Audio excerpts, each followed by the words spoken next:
שלום לכם. בפרק הקודם סיפרנו על מעמד הר סיני, על 10 הדיברות ועל המעמד המרגש שבו עם ישראל קיבל את התורה.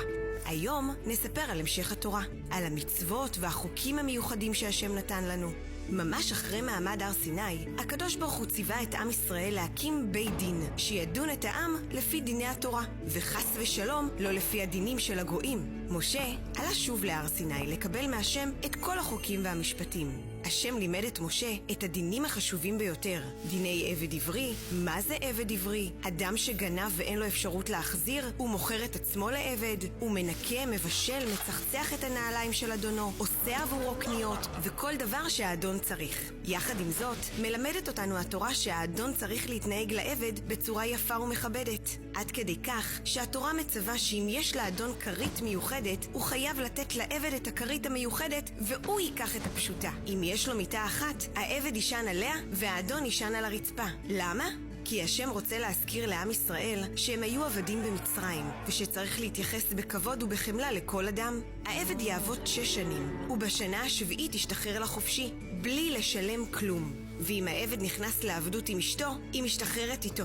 אם העבד אוהב את אדונו ואומר, אני אוהב את אדוני, את אשתי ואת בניי, אני לא רוצה לצאת לחופשי, לוקחים אותו לבית הדין, מקרבים את אוזנו לדלת ורוצאים אותה במרצע עם מחט גדולה. למה דווקא את האוזן? כי האוזן הזאת שמעה בהר סיני שאמר הקדוש ברוך הוא, בני ישראל הם עבדים שלי, כי לי בני ישראל עבדים, ולא עבדים לבני האדם. לאחר מכן, משה אומר לעם ישראל, נכון שיש לכם מצווה של כבד את אביך ואת אמך, אבל חשוב שתדעו שאסור להכות את ההורים ואפילו מכה קטנה. ומההורים עבר משה ללמד על 2 שרבים ביניהם. משה אמר לעם ישראל, מי שרב נקרא רשע. התורה ממשיכה ומלמדת אותנו על אמה עברייה, בת ישראל שאביה מכר אותה לעבודה. התורה דואגת לה במיוחד. האדון חייב לשמור עליה, לתת לה אוכל טוב ובגדים יפים, ואם הוא או בנו רוצים להתחתן איתה, הם יכולים. ואם לא, היא משתחררת בגיל 12 בלי לשלם כלום.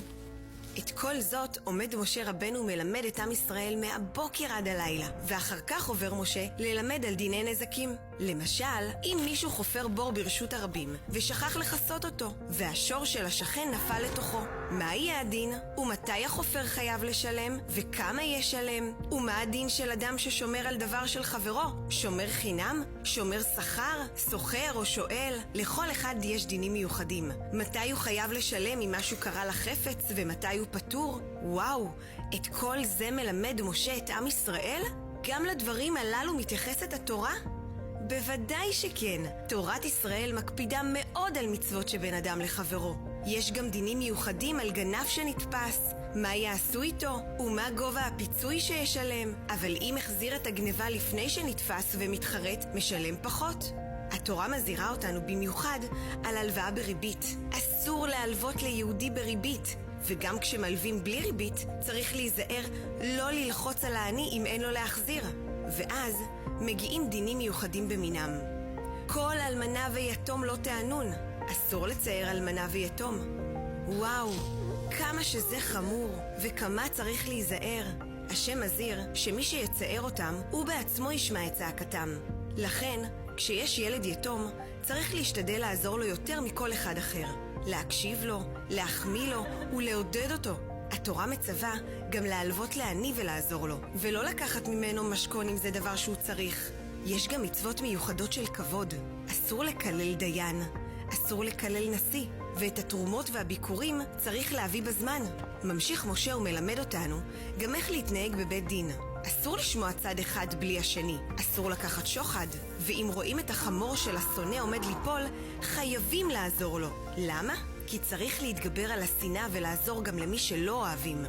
בסוף הפרשה, השם מבטיח לעם ישראל שאם ישמרו את המצוות, הוא ישלח מלאך שיוביל אותם לארץ ישראל. יברך את לחמם ואת מימיהם ויגרש את האויבים מפניהם, לאט לאט, כדי שהארץ לא תהיה שממה. משה יורד מההר ומספר לעם ישראל את כל המשפטים. העם עונה פה אחד, כל הדברים אשר דיבר השם נעשה. משה כותב את כל הדברים בספר הברית. בונה מזבח ו12 מצבות כנגד 12 השבטים. הוא מקריב קורבנות. הוא לוקח את דם הקורבנות, חצי זורק על המזבח, וחצי על העם ואומר, הנה דם הברית אשר כרת השם עמכם. ואז קורה דבר מדהים. משה, אהרון, נדב ואביהו ו70 הזקנים עולים להר וזוכים לראות מראה אלוקים מופלא. בסוף הפרשה, השם קורא למשה לעלות להר לקבל את לוחות האבן. משה עולה להר, והענן מכסה את ההר 6 ימים. ביום השביעי, השם קורא למשה מתוך הענן, ומשה נכנס לתוך הענן. שם הוא יישאר 40 יום ו40 לילה. מה קורה בזמן שמשה בהר? איך העם מגיב? על כך נספר לכם בפרק הבא.